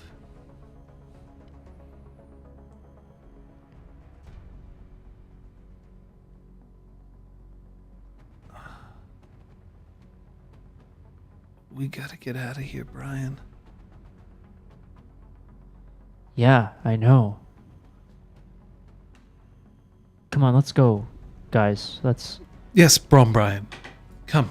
It's just Brian. Where did you get... He... I can't believe he told you. Would you argue with the Shining Host? I certainly wouldn't. It doesn't seem very prudent, especially not at this point in time, now that he's indebted to you. Come, jump on my back. Let's go. You can't be serious.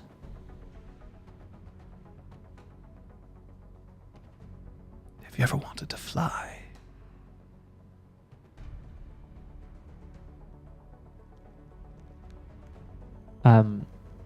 I load up the other two, and I find a way to sit on the bird? And just as police sirens and fire engines start to converge on the area, you take off. Up, oh, shit. Up. And it's freezing.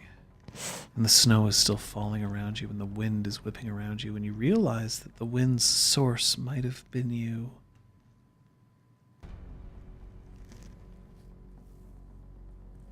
And when they let you down, just outside Katie's house, Jack just lifts his hand. Katie, you need to go inside. You're going to be fine. You're just having a nightmare. Everything will be all right. Oh, sorry, he doesn't talk like that. I was wondering if... Yeah. Katie, you got to go inside. Just... It's just you're just having a nightmare, and when you wake up, everything's going to be fine. The dance went well, except nothing happened really, and I got a little too drunk, and you got a little too drunk, and Brian drove us home, but we can't tell anybody because he doesn't have his full license yet. Okay? Sure. And she gets up and she just runs towards the house. Jack, that's that's not what happened. Why would you lie? Because she won't remember. That's outside of our control. She's not going to remember what we've done. She won't remember flying. But you will. Yeah. How could you not? Right. We're on our way again. And this time the trip is much, much shorter as you get let down. On the outside of the school, and Miss Stevenson comes out. And you can see that she is also massive, tall. And while she doesn't have as crusted over a skin as you do, blue with horns. And instead of the dress that she was wearing before, she's wearing mail. She walks over. She looks down at Jack, who is sliding off the eagle lion thing, and you.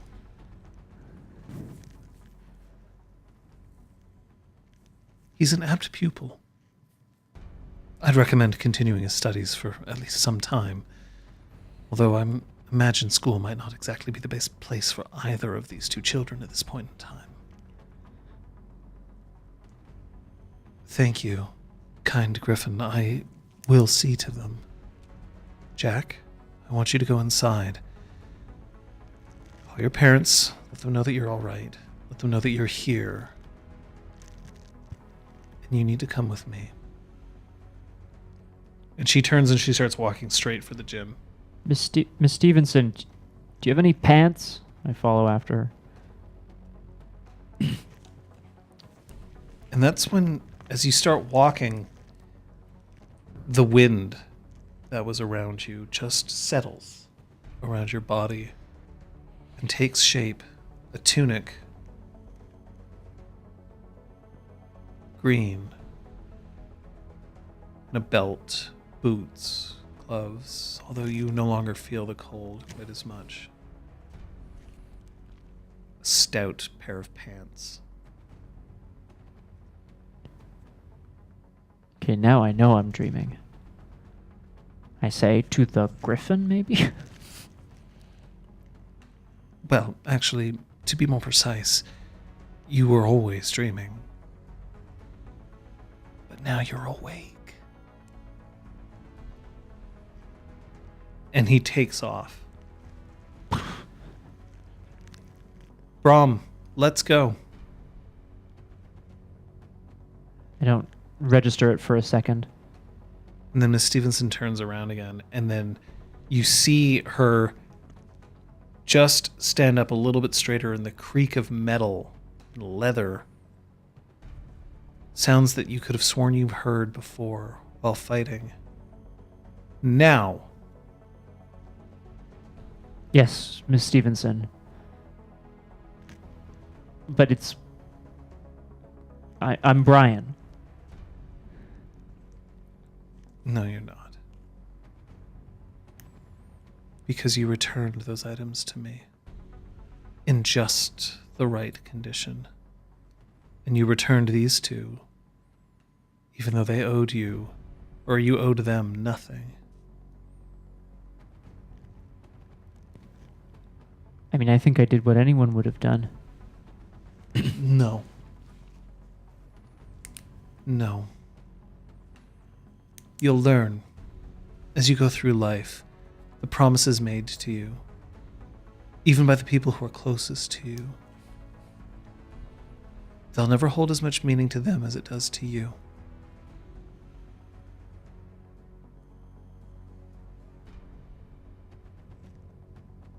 Well, I mean, honesty is important. Your word is more important to you and to me than anyone will ever understand. And it's why you were able to knock out the window of a sports car. It's why you were able to pull them out as quickly as you did. It's why the strength runs through you.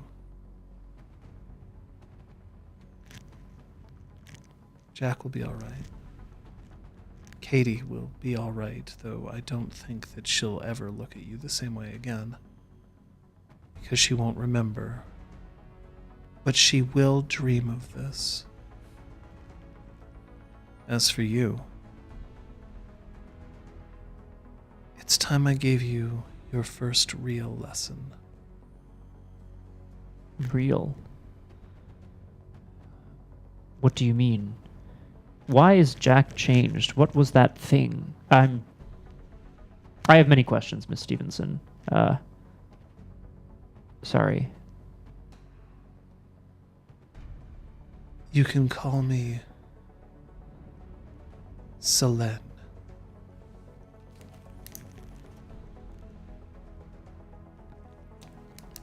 All right. And I'm going to teach you what real means now.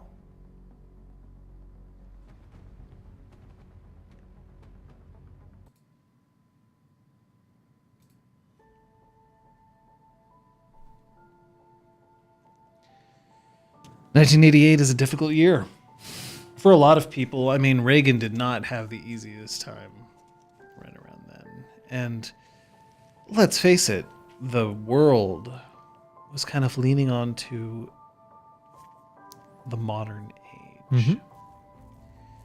Within a few years, the internet would become a thing that people could actually access in their own homes.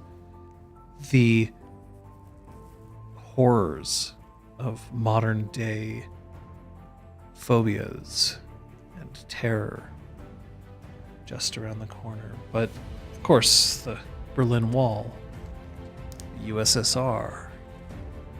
Things are about to change for everyone. For Braum, things aren't going to change. He's just going to finally realize what's always been there.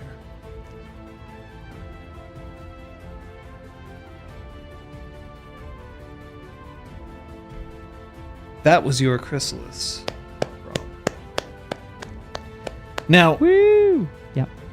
you quite clearly have a lot of stuff to do between this point and that point. Yes. But you do. Yep. Does Braum feel different for you now? Yeah. Why? I just think, I guess, maybe not different so much as like I'm happy to have confirmed what I think were the like two really inalienable characteristics of him that he took with him. Well, that he like that formed around. It's part of his soul, man, and that's like loyal, like honesty, loyalty, and just like a vengeance sometimes too, you know? Turns out people have been screwing him over right from the start. Hey, yep. Don't forget though, Katie's an Oathbreaker. Oh shit. Well, you know what we do with Oathbreakers, John? Spoilers for the last episode. I won't say any more.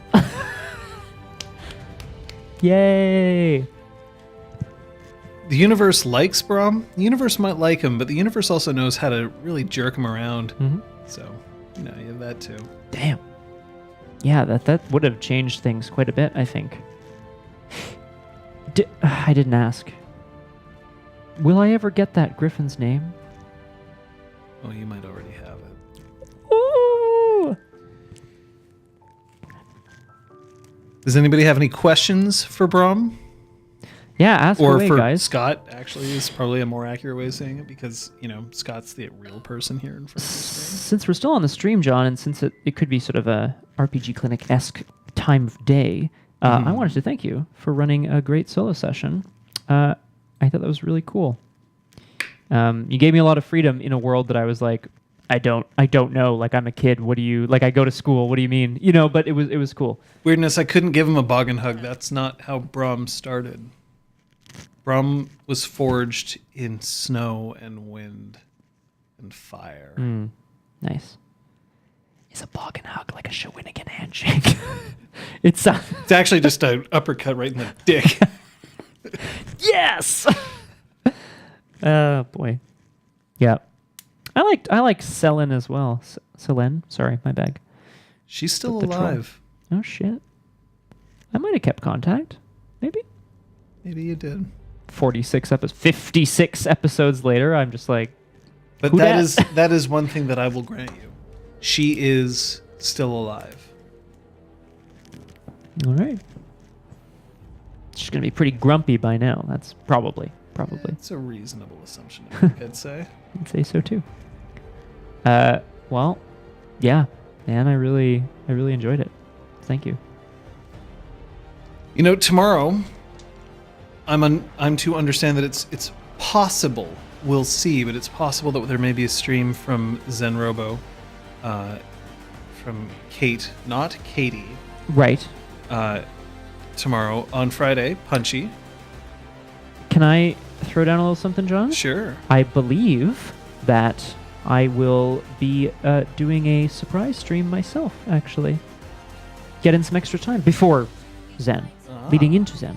Tomorrow during the day. Tomorrow during the day, yeah. I understand most people, work and do stuff, but join me if you can. Are you going to be playing Red? Yeah. Dead? Redemption? Things happen so slowly and then all at once that I'm just like, oh god, I need more time. So you mean Vermilion Corpse Atonement, the sequel? Nice. Well, then you can look out for that. That's at Biff the Boss. In fact, we don't have a mod to throw that out. Shit. Oh. Damn it. But thanks, guys. Everyone's going to be catching this one. There it is. Biff the Boss. We were modless today. No salutes. Although I know that they're listening. I love you guys. Does the car get magically replaced, John? No, that Firebird's gone. Yep. Something Firebird. Maybe Braum meets a knocker, makes another one. I don't know, man. I should tell you that your Chrysalis is going to feel a lot different from the other two. I bet. Sorry. Why? I think it will. Oh, okay. All right. Hey, you know, there is going to be more Changeling on Sunday, though. Yes. You know, like I get to have double the Changeling for the next few weeks. Yes, so you do. I get that going. Wednesdays for the next, well, today plus 2 more weeks is Chrysalis sessions as purchased or supported by you guys because you're awesome. Right. Your donations made this happen. Thank you. Thanks for being here. Thanks it's my pleasure. for being here too. I mean, it's Woo! it's a little different when it's one-on-one, but Yeah. we'll see what we can do to make the other two also not deal with, you know, childhood crushes making out in a sports car before getting totaled by a gasoline truck. But we'll see. I really hope that's exactly what happens to Patches. I really hope that's exactly what happens to Patches. So thanks for tuning in. Hey. Thank you. Thank you. Thank you.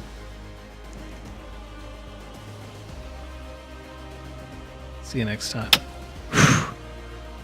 Or a Braum. Nope.